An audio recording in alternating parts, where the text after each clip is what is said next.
Hi hello ನಮಸ್ತೆ. ಇವತ್ತು ನಾನು ನಿಮಗೆ ಬಾಳೆ ಎಲೆ ಮೇಲೆ 2 ವಿಧದಲ್ಲಿ ಯಾವ ರೀತಿ ಒಬ್ಬಟ್ಟು ತಟ್ಟೋದಂತ ತೋರಿಸ್ಕೊಡ್ತಾ ಇದ್ದೀನಿ. ಈ ವಿಡಿಯೋನ ಕೊನೆವರೆಗೂ ನೋಡಿ, ನಿಮಗೆ ತುಂಬಾ ಇಷ್ಟ ಆಗುತ್ತೆ. ಹಾಗಾದರೆ ವಿಡಿಯೋ ಶುರು ಮಾಡೋಣ. ಒಂದು ಬಾಳೆ ಎಲೆನ ಈ ಥರ ಕಟ್ ಮಾಡಿಕೊಂಡು ಅದಕ್ಕೆ ಸ್ವಲ್ಪ ಎಣ್ಣೆ ಸವರ್ಕೊಳ್ಳಿ. ಕಣ ತೊಗೋತಾ ಇದ್ದೀನಿ.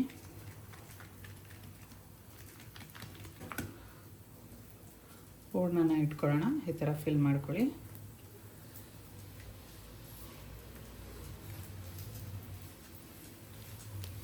ಈ ಥರ ರೌಂಡ್ ಮಾಡಿಕೊಂಡು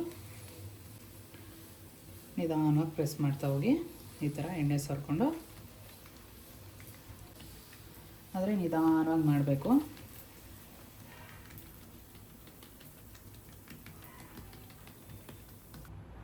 ಈ ರೀತಿ ತಟ್ಕೊಂಡಿದ್ದೀನಿ.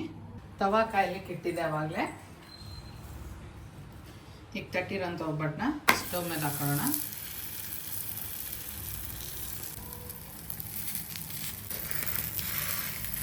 ಈ ಥರ ಎಳೆದ್ರೆ ಬರುತ್ತೆ ನಿಧಾನವಾಗಿ. ನೋಡಿ ಎಷ್ಟು ಚೆನ್ನಾಗಿ ಬಂತು ಅಂತ. ಇವಾಗ ಇದನ್ನು ಉಲ್ಟಾ ಮಾಡ್ಕೊಳ್ಳೋಣ. ಈ ಕಡೆ ಒಂದು 20 ಸೆಕೆಂಡ್ ಬಂದರೆ ಸಾಕು, ಬೇಗ ಆಗುತ್ತಿದು. ಉಪ್ತಾ ಇದೆ ನೋಡಿ ಎಷ್ಟು ಚೆನ್ನಾಗಿ. ಇವಾಗ ಇದಾಗಿದೆ. ಇದನ್ನು ತಕ್ಕೊಳ್ಳೋಣ. ಎಣ್ಣೆನ ಈ ರೀತಿ ಸವರ್ಕೊಳ್ಳಿ. ಬಾಳೆ ಎಲೆಗೆ ಕಣ್ಕನ ತೊಗೊಂಡು ಈ ರೀತಿ ತಟ್ಕೊಳ್ಳಿ. ಹೂರ್ಣ ಇಟ್ಕೊಳ್ಳೋಣ ಮಧ್ಯಕ್ಕೆ.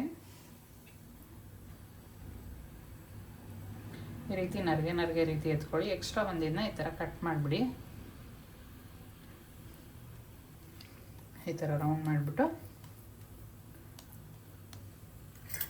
ಸ್ವಲ್ಪ ಎಣ್ಣೆ ಹಚ್ಕೊಳ್ಳಿ.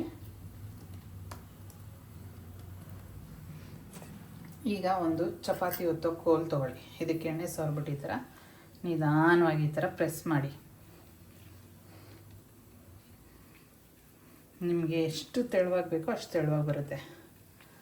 ಈಸಿ ಮೆಥಡ್, ತಟ್ಟಕ್ಕೆ ಬರದೇ ಇರೋರಿಗೆ. ನೋಡಿ ಎಷ್ಟು ಚೆನ್ನಾಗಿ ಬರುತ್ತೆ ಅಂತ. ನೋಡಿ ಇಷ್ಟೇ ಎಷ್ಟು ಚೆನ್ನಾಗಿ ಬಂತು ಅಂತ. ತವಾ ಕಾದಿದೆ ಅಲ್ವಾ, ಒಬ್ಬಟ್ಟನ್ನ ಹಿಂಗೆ ಹಾಕಿ ಒಂದು ಸಲ ಪ್ರೆಸ್ ಮಾಡಿ. ಒಂದು 20 ಸೆಕೆಂಡ್ಸ್ ಈ ರೀತಿ ಬಿಟ್ಟು ಹಿಂಗೆ ತೆಗಿತಾ ಬನ್ನಿ. ನಿಧಾನವಾಗಿ ಬರುತ್ತದೆ. ನೋಡಿ ಎಷ್ಟು ತೆಳುವಾಗಿ ಬೇಕಾದ್ರೆ ತಟ್ಬೋದು. ಎಷ್ಟು ಚೆನ್ನಾಗಿ ಬಂದಿದೆ ಅಂತ ನೋಡ್ತಾ ಇದ್ರೆ ಗೊತ್ತಾಗ್ತಾ ಇರುತ್ತೆ ನಿಮಗೆ. ತೆಳುವಾಗಿ ಎಷ್ಟು ಚೆನ್ನಾಗಿ ಬಂದಿದೆ ಅಂತ. ಯಾವಾಗಲೂ ಬಾಳೆ ಎಲೆನ ಯೂಸ್ ಮಾಡ್ಕೊಳ್ಳಿ, ತುಂಬಾ ಚೆನ್ನಾಗಿ ಬರುತ್ತೆ. ಎಲ್ಲೂ ಕಿತ್ತೋಗಲ್ಲ. ಒಂದು 20 ಸೆಕೆಂಡ್ಸ್ ಆ ಕಲ್ ಮೇಲೆ ಹಾಕಿದ ಮೇಲೆ ತೆಗೀರಿ, ಅವಾಗ ನೀಟಾಗಿ ಬರುತ್ತೆ. ಹಾಕಿದ ತಕ್ಷಣ ರಪ್ಪ ಅಂತ ಎಳೆದ್ಬಿಟ್ರೆ ಬರಲ್ಲ. ಚೆನ್ನಾಗಿ ಉಬ್ಬಿ ಬರ್ಕೆ ಮಾಡಿದ್ದೀನಿ ನಾನು ಅಂತ. ಬಾಳೆ ಎಲೆ ಮೇಲೆ ಈ ಥರ ಮಾಡಿದ್ರೆ ಎಷ್ಟು ಬ್ಯೂಟಿಫುಲ್ ಆಗಿ ಬರುತ್ತೆ ನೋಡಿ, ಎಷ್ಟು ಚೆನ್ನಾಗಿ ಕಾಣಿಸ್ತಾ ಇದೆ ಅಂತ. ಈ ವಿಡಿಯೋ ನಿಮಗೆಲ್ಲ ಇಷ್ಟ ಆಗಿರುತ್ತೆ ಅಂತ ಅನ್ಕೋತಾ ಇದ್ದೀನಿ. ಈ ವಿಡಿಯೋ ಇಷ್ಟ ಆಗಿದ್ರೆ ಒಂದು ಲೈಕ್ ಕೊಡೋದು ಮರಿಬೇಡಿ. ಲೈಕ್ ಮಾಡಿ, ಶೇರ್ ಮಾಡಿ, ಕಮೆಂಟ್ ಮಾಡಿ, ಸಬ್ಸ್ಕ್ರೈಬ್ ಮಾಡಿ. Thank you for watching. Lots of love. Bye bye.